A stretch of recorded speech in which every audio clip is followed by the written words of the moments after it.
Hello my fellow creators and welcome to my YouTube channel.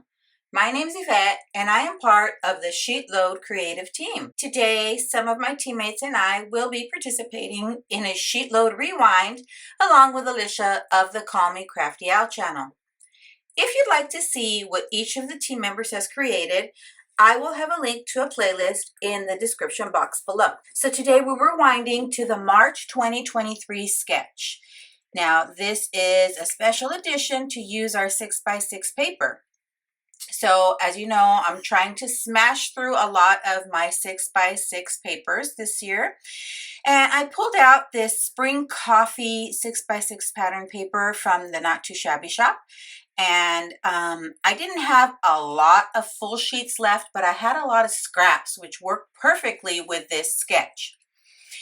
Now, in case you're not familiar with a SheetLoad sketch, it is a sketch, supply, and cutting guide that is provided free to all of Alicia's subscribers. Now, that's the Call Me Crafty Owl channel. Now, if you'd like to check that out, I will link to her channel in the description box. Now, the sketch always has what supplies you'll need, how many cards it will yield, and this sketch yields 8. The dimensions in case you want to make one card instead of the full set, and then alternatives or other ways to use the sketch. And then page 2 is your cutting guide. So it shows you how to cut all your cardstock and pattern paper. The March 2023 sketch and cutting guide is currently in the vault. Which means the only way to access it is to become one of Call Me Crafty Owl's channel members, which I think is great because you get access to all the sketches in her vault. But because we are rewinding to this SheetLoad this month, it will be available to all of Call Me Crafty Owl's subscribers for a limited time. But let me show you what I made. I made more than a SheetLoad again, friends, and the reason for that is I had lots of scrap pieces, as I mentioned, so I wanted to get through all my scraps and the few full sheets I had left in that paper pad. So I did do that. I was able to go through all that paper, and I also used the coordinating ephemera, friends, which, oh, isn't that so cute? Now you'll also notice I did use a black card base, and I kind of auditioned this on a white card base, but I don't know, for some reason I really liked the way that the nice pastel colors popped on the black card base. So I used up all my ephemera that I had left, and then when I ran out of my ephemera, I went in and used some of my enamel dots that I had from Not Too Shabby. And for these enamel dots, these are the colors of spring from the Not Too Shabby shop. And I'll make sure to link to anything that's still available in the description box, friends. So you'll see here I used some yellow cardstock, some pale blue, some pale pink, and some pale green as my background layer. And I think they all turned out so pretty.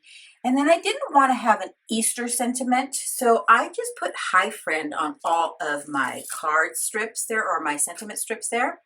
And for that, I used this older Simon Says stamp set. It's the So Talkative stamp set. And here's the sentiment I used. I just used Hi Friend. And then I just put a white matte layer on the inside because it is a black card base, so you need to be able to write your message to the recipient on the inside. Now, if you take a peek at the sketch, you'll see that you're to use 4 sheets of pattern paper. So this would be pattern paper A, B, C, and D.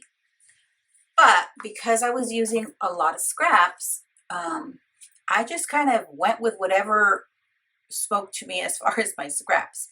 Now, I did try and stick with just the same pattern paper. Let me show you here with this one. So you'll see here, this is the same pattern paper running across, and then a different one on the bottom here. But there's a couple, like this one, where the scrap I had to fit here was in the wrong orientation. but I used the B side, which is this pretty yellow polka dot, and polka dots go in any orientation, so it worked perfectly. And it still looks really pretty that way. It doesn't have to be the same. It doesn't have to be all 3 different pattern papers. Make the sketch work for you and for your paper, especially if you're using scraps.